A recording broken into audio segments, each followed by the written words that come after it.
बच्चों आज सेशन शुरुआत करेंगे क्लास 10th बायोलॉजी के साथ, जिसमें जो है बहुत ही इंपॉर्टेंट क्वेश्चन हम जो है लेकर आए हैं पुनरुद्भवन।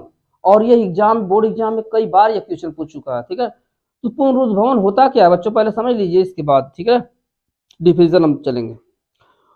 तो पुनरुद्भवन क्या होता है, कुछ सरल प्राणी जैसे हाइड्रा है, प्लेनेरिया है, मतलब प्रोटोजोन्स, प्रोटोजोआ, मतलब आप जानते हैं अमीबा होता है, हाइड्रा होता है, पैरामीशियम होते हैं, सब जो है।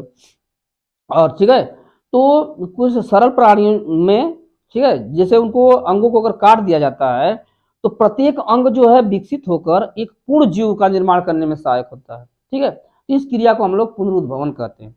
और इसमें होता क्या है पुनरुद्भवन क्रिया में, कि जो है कोशिकाएं जो है तीव्रता के साथ गुणन करके, क्रिया करके जो है ठीक है, और तेजी के साथ ऊतकों का निर्माण करती हैं, जिससे जो है शरीर का एक सुसंगठित शरीर का निर्माण हो जाता है। तो यह क्रिया पुनरुद्भवन कहलाती है। क्या कहलाती है? पुनरुद्भवन क्रिया कहलाती है।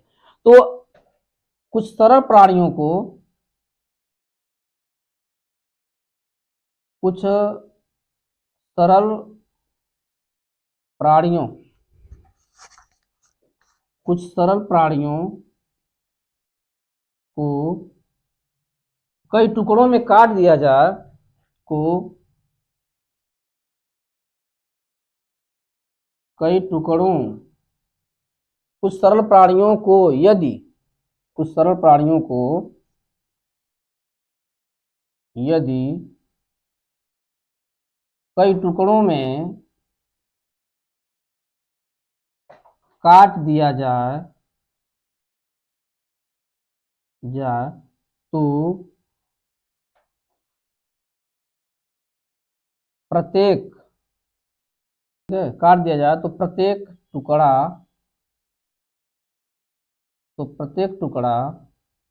पूर्ण विकसित होकर प्रत्येक टुकड़ा विकसित होकर पूर्ण जीव का निर्माण कर देता है। ठीक है, कर देता है, पुनरुद्भवन कहलाती है। कर देता है, पुनरुद्भवन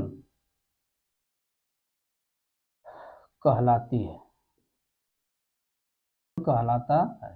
ठीक है, तो यह क्रिया पुनरुद्भवन कहलाता है। ठीक है, लिखा है ना रीजनरेशन। पुनरुद्भवन का मतलब रीजनरेशन मतलब पुनः पीढ़ी का निर्माण कर देना। ठीक है, तो एग्जाम्पल में जैसे में आपका आ जाएगा हाइड्रा,